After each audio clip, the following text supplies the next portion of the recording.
जगत गुरु तत्वदर्शी संत रामपाल जी महाराज के मंगल प्रवचन। तो पुण्यात्माओं, ये भूल सत्संग से मिटती है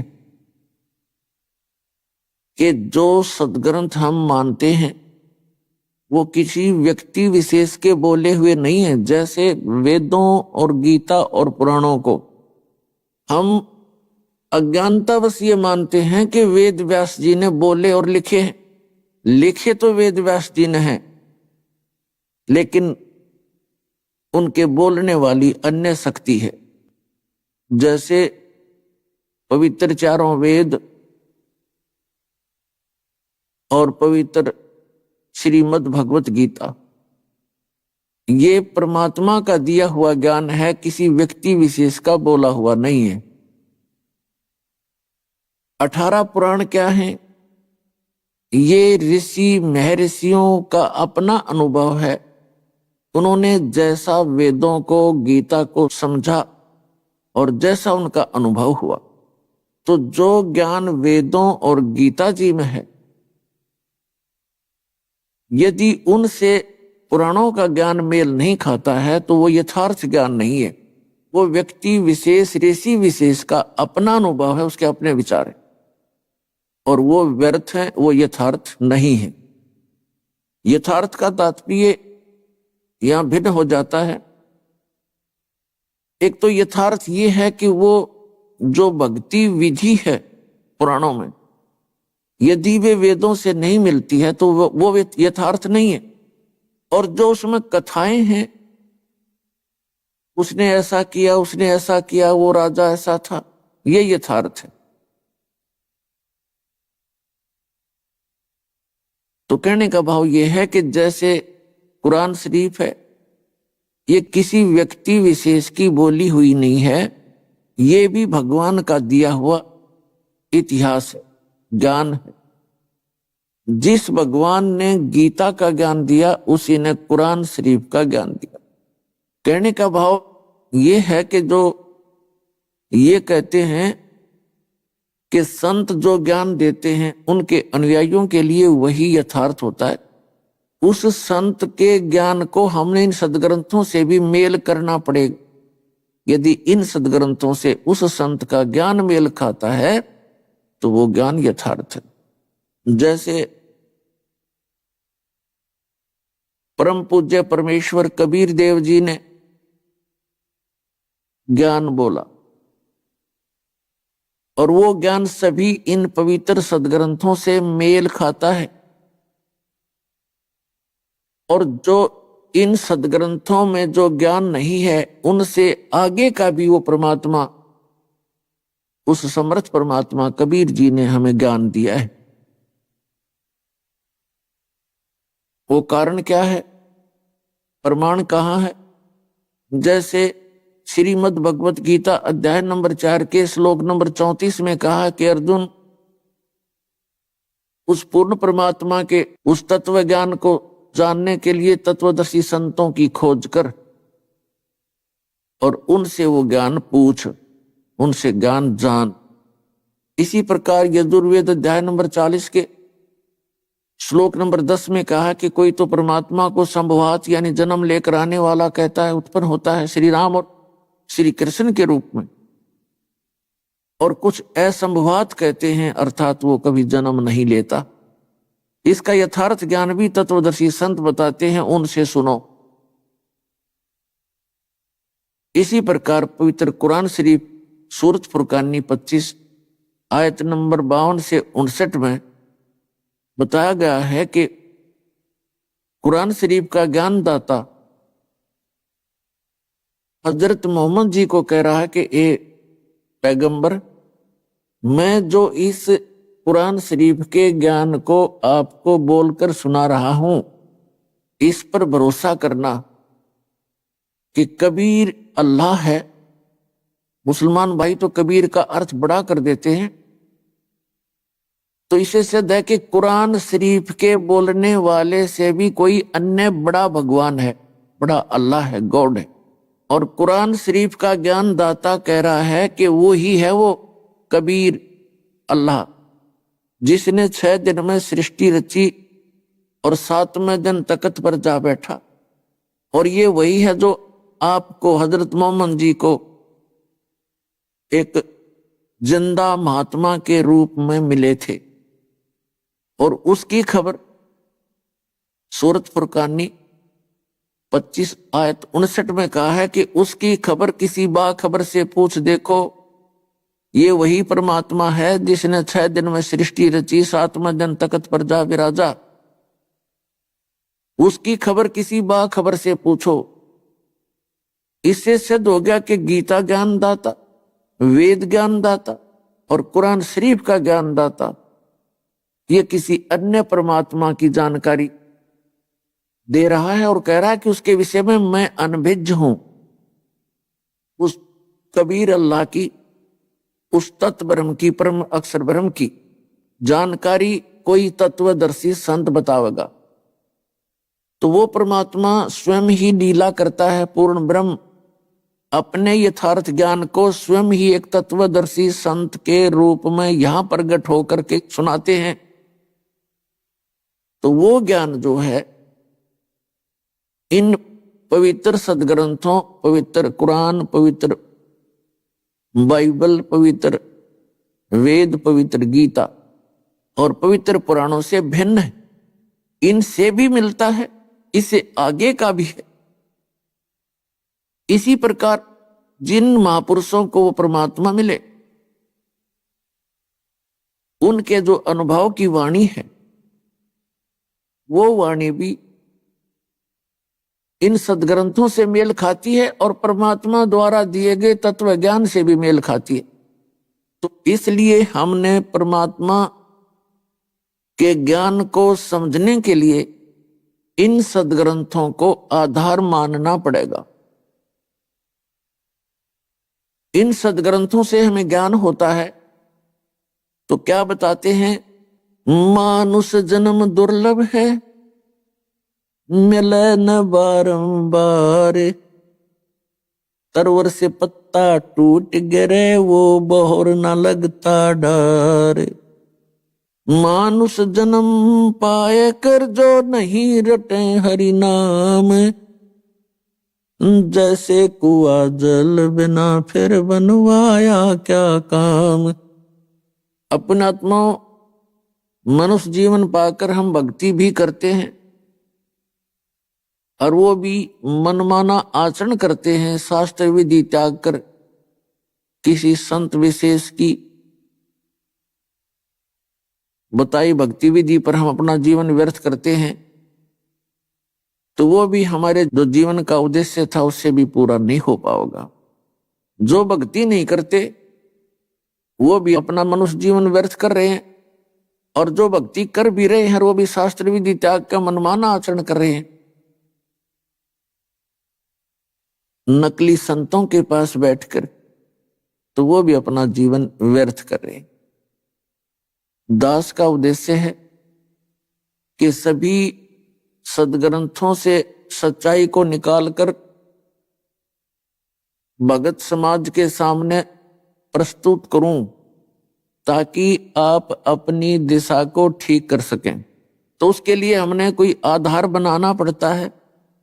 तो हमारे इस दास के सत्संगों का आधार रहेगा पवित्र 4 वेद, पवित्र 18 पुराण, पवित्र श्रीमद् भगवत गीता और अन्य जो सदग्रंथ हैं, और पवित्र कुरान, पवित्र बाइबल, पवित्र गुरु ग्रंथ साहिब।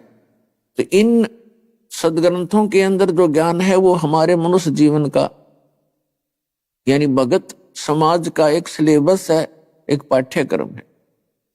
और पाठ्यक्रम के अंदर एक विद्यार्थी का सारा जो लिखा हुआ होता है कि उसने केवल उस पाठ्यक्रम के अनुसार ही अपना रिमेम्बर करना है, उसको याद करना है। और जो टीचर सिलेबस से हटकर ज्ञान सुनाते हैं वो दंत कथा है, लोक वेद है, उससे जीवन नाश हो जाएगा। कबीर साहब कहते पीछे लग गया जाऊं था मैं लोक वेद के साथ, रस्ते में सतगुरु मिले दीपक दे दिया हाथ। कबीर साहब कहते हैं कि पीछे लग गया जाऊं था, अपने आप पर ही उदाहरण देते हैं भगवान हमें समझाने के लिए। यदि किसी को सीधा कोई टोक दे, कह दे कि आपकी भक्ति विधि गलत है, ठीक नहीं है, वो सिर हो जा, लड़ पड़े। हम ऐसी बुद्धि के हो गए, ऐसा स्वभाव बिगड़ गया हमारा, हम भगत होते हुए भी और मारने काटने को तैयार हो जाते। यदि आप जी को कोई ये कह रहा है कि आपका नोट नकली है, यदि आपका नोट असली है, तो उसके कहने से वो नकली डुप्लीकेट नहीं हो सकता, तो दुख किस बात का। और यदि किसी ने आपके नोट को नकली कहा है और आप असमंजस में पड़ते हो, तो उसकी जांच करवा ले, इतनी सी बात। तो उसमें लड़ने और झगड़ने की क्या बात है। वो तो दुष्ट लोग झगड़ा करते हैं, जैसे कोई डुप्लीकेट माल बेच रहा हो और उसको उसके विषय में कोई किसी ग्राहक को बता दे कि उस दुकान पर डुप्लीकेट माल बिके भाई, तो वो लड़ने के लिए आता उस बताने वाले के लिए कि तूने क्यों मेरी पोल खोल दी। तो वो दुष्ट इंसान होता है, उसका उद्देश्य जनता को ठगना ही होता है। तो पुण्यात्माओं, दास जो ज्ञान दे रहा है, आप जी को सतर्क कर रहा है कि इन दुकानों पर नकली माल बिक रहा है। अध्यात्म वो कौन कौन से हैं? ये राधा स्वामी पंथ, जय गुरुदेव पंथ, धन धन सतगुरु, सच्चा सौदा, सिरसा और जगमाल वाली वाला पंथ, और जितने भी ये निरंकारी पंथ और ये आसाराम का पंथ, सुधांशु का पंथ, और ये कृपाल और ये कुमार स्वामी, जितने भी हैं, ये सारा डुप्लीकेट माल बेच रहे हैं, तुमको ठग रहे हैं। दास ढोल के डंके पे कह रहा है और ना जवाब दो सामने आके, इसमें लड़न की क्या बात है।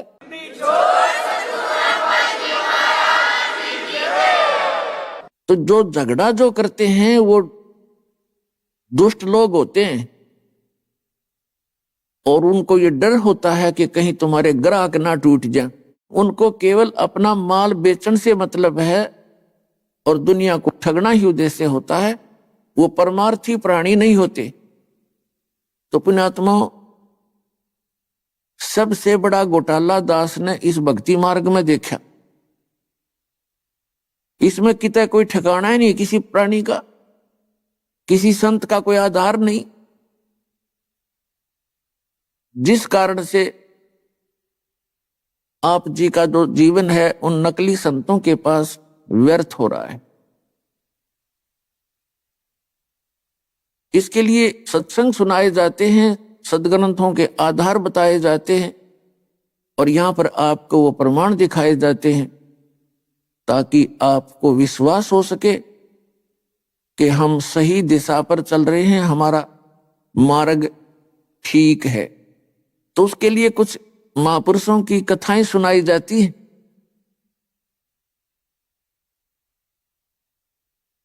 और ये प्रमाणित किया जाता है कि इन महापुरुषों ने भी यही साधनाएं की, और वो पहले आपकी तरह ही आरूढ़ थे। आप जिस साधना को वर्तमान में कर रहे हैं, और वो संत, वो पुण्यात्मा पहले आपकी तरह ही दृढ़ होकर उस गलत दिशा में सफर कर रहे थे, और परमेश्वर ने स्वयं आकर के उन पुण्यात्माओं को ठीक दिशा दी। क्योंकि परमात्मा के बिना कोई भी प्राणी इस पृथ्वी पर यथार्थ ज्ञान नहीं बता सकता, क्योंकि उसको अपने जन्म का पता नहीं कब हुआ था, और ही बताते हैं कि तेरा जन्म उस दिन हुआ था। तो वो यथार्थ ज्ञान कैसे दे सकता है? यथार्थ ज्ञान परमात्मा देता है। वेद प्रमाण करते हैं, ऋग्वेद मंडल नंबर 9 और सूक्त नंबर 1 मंत्र नंबर 8 और 9 में प्रमाण है कि वो परमात्मा पूर्ण ब्रह्म, वो 3 प्रकार के शरीर से हम सभी प्राणियों का धारण पोषण करता है, संभाल करता है, केयर टेक करता है। एक रूप में वो परमात्मा सचखंड के अंदर, सतलोक के अंदर, यानी उस धूलोक के तीसरे भाग में, उस झूलोक का अर्थ होता है तेजो में स्थान। लोक माने पृथ्वी, स्थान जैसे पृथ्वी लोक, तो लोक का अर्थ होता स्थान। तो ये वहां एक सतलोक स्थान है, उसके तीसरे पोर्शन में यानी सबसे ऊपर के पोर्शन में वो परमात्मा एक बहुत बड़े गुम्बज के अंदर विराजमान है। वहां उनके मनुष्य दृश्य है, सिंहासन पर विराजमान है, सिर पर छत्र है, मुकुट है, और उस परमात्मा के एक रोम को कितनी रोशनी है, करोड़ सूर्य मिला दे करोड़ चंद्रमा तो भी परमात्मा के एक रोम की रोशनी यानी प्रकाश अधिक है। दूसरी सतिथि में वो परमात्मा आते हैं प्रत्येक युग में, एक किसी सरोवर के अंदर कमल के फूल के ऊपर वो विराजमान होते हैं, और वहां से कोई निसंतान उनको उठा ले जाते हैं दंपति, फिर वो प्रवेश करते। तो उसमें परमात्मा के प्रवेश की लीला कंवारी गायों से होती है। धीरे धीरे बड़े होते हैं, छोटी ही उम्र में अपने तत्व ज्ञान का संदेश देना शुरू करते हैं, और बड़े बड़े विद्वान उनके सामने फीके पड़ जाते हैं। यही लीला परमेश्वर ने, दूसरे प्रकार की लीला परमेश्वर कबीर देव जी ने सन 1398 संवत 1455 ज्येष्ठ सुदी पूर्णमासी को भारतवर्ष की पावन भूमि पर काशी शहर के बाहर एक कमल के फूल पर लहर तारा तालाब के अंदर परमात्मा आकर के शिशु रूप धारण करके विराजमान हुए, और इसके प्रत्यक्ष दृष्टा थे श्री अष्टानंद महर्षि, जो महर्षि रामानंद जी के शिष्य थे। तो कहने का भाव ये है कि उस समय जब परमात्मा आए तो 5 वर्ष की लीला में आयु में, और 104 वर्ष के उस महर्षि रामानंद के छक्के छुड़ा दिए ज्ञान में, और मानना पड़ा उस 104 साल के वृद्ध उस ब्राह्मण पंडित ने, जिसको वेदों का ज्ञाता और पुराणों का ज्ञाता, श्रीमद् भगवत गीता का विद्वान माना जाता था। उसने नतमस्तक होकर कहा कि तुम स्वामी मैं बाल बुद्धि, मेरा कर्म भ्रम भयो नाश, गरीब दास निज ब्रह्म तुम मेरा हो गया दृढ़ विश्वास, कि आपके ज्ञान के सामने तो मैं एक बाल बुद्धि, एक बालक जैसी बुद्धि वाला व्यक्ति हूं। मैं तो अपने आप को महर्षि बनाए बैठा था। ये परमात्मा तेरे ज्ञान के आगे हमारे ज्ञान का कोई स्थान। और तीसरे प्रकार की वो सतिथि कैसे करते हैं परमात्मा, कभी भी कहीं पर भी, जैसे सतयुग त्रेता द्वापर में उसमें ऋषियों का ज्यादा प्रचलन था, तो परमात्मा ऋषि रूप में प्रकट होकर के ज्ञान दिया करते थे, कभी भी कहीं प्रकट हो जाते थे। और कलयुग के अंदर परमात्मा एक जिंदा महात्मा के रूप में, एक साधु संत के रूप में आकर के प्रकट होते हैं, क्योंकि कलयुग में इन संतों का ही अधिक बोलबाला रहेगा। तो जब वो परमात्मा संत रूप में यहां प्रकट होते हैं तो किसी अच्छी आत्मा को मिलते हैं, पुण्य आत्माओं को मिलते हैं, उनको अपना यथार्थ ज्ञान सुनाते हैं और उस स्थान से परिचित कराते हैं जहां वो परमात्मा कबीर जी स्वयं रहते हैं, और वहां से फिर उनको वापस छोड़ कर जाते हैं।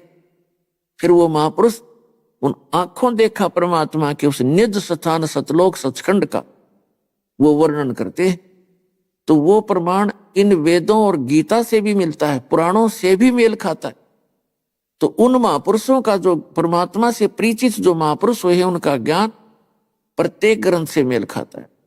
और जितने भी राधा स्वामी पंथ, निरंकारी पंथ और ये आसाराम के पंथ, और जितने भी ये कृपाल और ये सुधांशु जी और ये कुमार स्वामी, इनका ज्ञान लोक वेद है, ना किसी वेद से मेल खाता है, ना किसी पुराण से मेल खाता है। ये ब्रह्मा विष्णु महेश को अजरो अमर सर्वज्ञ कालज्ञ बताते हैं। तो ये परमात्मा से परिचित संत नहीं है, इनके पास यथार्थ ज्ञान नहीं है।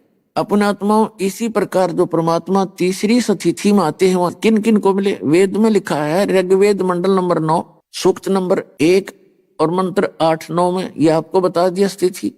ऋग्वेद मंडल नंबर 9 सूक्त नंबर 82 के मंत्र 1, 2, 3 में, ऋग्वेद मंडल नंबर 9 सूक्त 86 के मंत्र 26 और 27 में, ऋग्वेद मंडल नंबर 9 सूक्त 20 मंत्र 1 में, ऋग्वेद मंडल नंबर 9 सूक्त 96 यानी 96 के मंत्र 16 से लेकर 20 में, ऋग्वेद मंडल नंबर 9 सूक्त 94 के मंत्र 1 में, ऋग्वेद मंडल नंबर 9 सूक्त 95 के मंत्र 2 में, और भी अनेक स्थानों पर ये प्रमाण है। उसमें क्या निष्कर्ष है इन सदग्रंथ का, ऋग्वेद के मंत्रों का, कि वो परमात्मा सतलोक के ध्रुलोक के तीसरे, यानी सतलोक कहो चाहे ध्रुलोक कहो, सतलोक के तीसरे पोर्शन में, तीसरे भाग में, पृष्ठ में ऊपर विराजमान है। राजा के समान सिंहासन पर बैठा है, देखने में राजा के समान है। और वही परमात्मा अपने रूप को हल्का करके, सरल करके, यानी जैसे किसी कक्ष में, कमरे में 3-4 ट्यूब जग रही हो, कोई 1000 की, कोई 500 की, कोई 100 की, उसमें एक 0 वाट का भी बल्ब हो तो सभी ऑफ करके एक 0 वाट का ऑन कर दिया तो पर्याप्त प्रकाश प्राप्त है, उपलब्ध है, उससे काम चलेगा उसमें। तो इसी प्रकार परमात्मा अपने अंदर के उस सारे प्रकाश को ऑफ करके और सिंपल एक 0 वाट का, यानी बहुत कम प्रकाश में शरीर से वो नीचे आते हैं। फिर भी अन्य प्राणियों से उनका रूप, उनका चेहरा कुछ भिन्न ही होता है। तो इस प्रकार वो परमात्मा नीचे आते हैं, अच्छी आत्माओं को मिलते हैं, और नीचे आकर मिलने का उनका उद्देश्य क्या होता है कि उस तत्व ज्ञान का उपदेश करते हैं। वो पूर्ण परमात्मा स्वयं ही आकर के यथार्थ ज्ञान प्रदान करते हैं। इसी प्रकार और वो परमात्मा एक कवियों की तरह आचरण करते हैं, कवियों की तरह इधर उधर घूमते रहते हैं। कहीं पर भी खड़ा होकर के ऊंचे स्वर में आवाज लगाना शुरू कर देते हैं अपने यथार्थ ज्ञान का। तो वो लीला परमेश्वर कबीर देव जी ने 600 वर्ष पहले सन 1398 से सन 1518 तक 120 वर्ष ये लीला की, और सह शरीर आए थे लाखों लोगों के सामने, सह शरीर चले गए थे मगर स्थान से। तो वो पूर्ण परमात्मा है, वो कबीर देव हैं जो काशी में धानक रूप में आए थे। अब जिन महापुरुषों को वो परमात्मा आकर मिले हैं, वो क्या क्या लीलाएं की हैं। एक समय परमात्मा कबीर जी संवत 1455 से और संवत 1575 120 वर्ष यहां रहे। उसी दौरान वो परमात्मा जिस उद्देश्य को लेकर आते हैं, अच्छी आत्माओं को मिलते हैं, उनको यथार्थ ज्ञान से परिचित कराते हैं, अपना वो साक्षी तैयार करते हैं। उनमें से एक धर्मदास नाम के बहुत बड़े सेठ थे, और परमात्मा की तलाश में, परमात्मा की तड़प में ये पुण्यात्माएं भटकती ही रहती हैं, ये चैन से बैठ नहीं सकती। आदरणीय धर्मदास साहिब जी बहुत बड़े धनी व्यक्ति थे, बहुत ज्यादा पैसा था उनके पास, और इतना धन था कि उस नगरी के, उस क्षेत्र का जो नरेश था, किंग था, राजा था, प्राकृतिक आपदाएं कभी आ जाती, जैसे सूखा पड़ जाता या कोई फ्लड आ जाता और क्षेत्र में घनी हानि हो जाती, तो धर्मदास के पूर्वजों से, धर्मदास के पिताजी से और धर्मदास जी से वित्तीय सहायता लिया करता था। वो इतने सेठ थे, और इतना धन होते हुए, इतना सुख संपन्न होते हुए, जो प्राणी परमात्मा को खोज रहा है तो वो बहुत ही पुण्यकर्मी है। पिछले जन्मों के उनके पुण्यों का कोई अंत नहीं। इसी प्रकार के ये महापुरुष थे।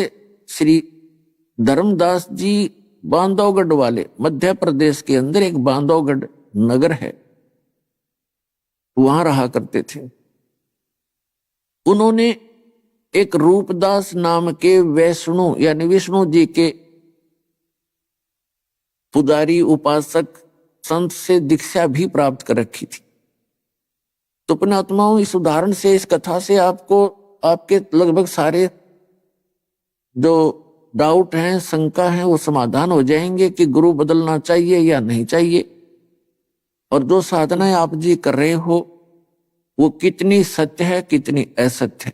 आदरणीय धर्मदास साहिब जी को उनके पूर्व गुरु श्री रूपदास जी ने, वैष्णव ने साधनाएं बता रखी थी। ओम भगवते वासुदेव नमः, ओम नमः शिवाय, और गीता जी का नित्य पाठ, एकादशी का व्रत, जन्माष्टमी का व्रत, और तीर्थों पर जावे, मंदिरों में मत्था टेके, शालिग्राम मूर्ति की पूजा करे। ये सारा कर्मकांड आदि उन्होंने सारा कुछ बता रखा था, जो वर्तमान में सभी हिंदू समाज के जो धार्मिक व्यक्ति उन्हीं पूजाओं को कर रहे हैं।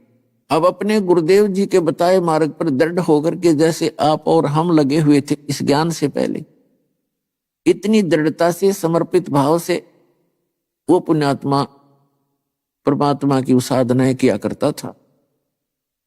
उनके गुरुदेव रूपदास जी ने जो ज्ञान दिया था कि बेटा 68 तीर्थों पर जो भ्रमण कर लेता है उसका कल्याण निश्चित है, क्योंकि विद्यार्थी वही होता है और रोगी वही होता है जो डॉक्टर के बताए प्रत्येक साधन को अपनावे।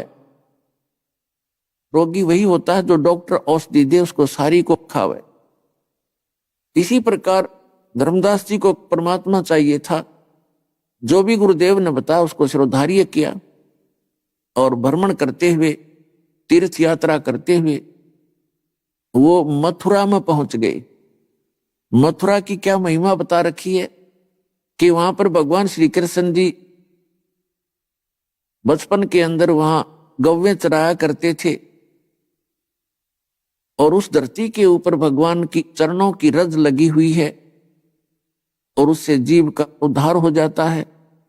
और साथ में भगवान श्री कृष्ण जी ने एक गोवर्धन नामक गिरिराज यानी पर्वत को अपने हाथ से उठा दिया था। ये जो देवताओं का राजा इधर है, ये किसी बात से अक्षुब्ध होकर के वहां ब्रज के अक्षेत्र को डबोना चाहता था, वर्षा गणी करके, फ्लड ला करके। तो श्री कृष्ण जी ने उसके सारे उस प्रयत्न को, फ्लड लाने के उद्देश्य को, उस गोवर्धन पर्वत को अपने हाथ से उठाकर आसमान में काफी ऊंचा कर दिया और पूरी व्रज नगरी के ऊपर के वो पहाड़ छा दिया। इंद्र ने खूब अपना प्रयत्न कर लिया, सारी वर्षा कर ली,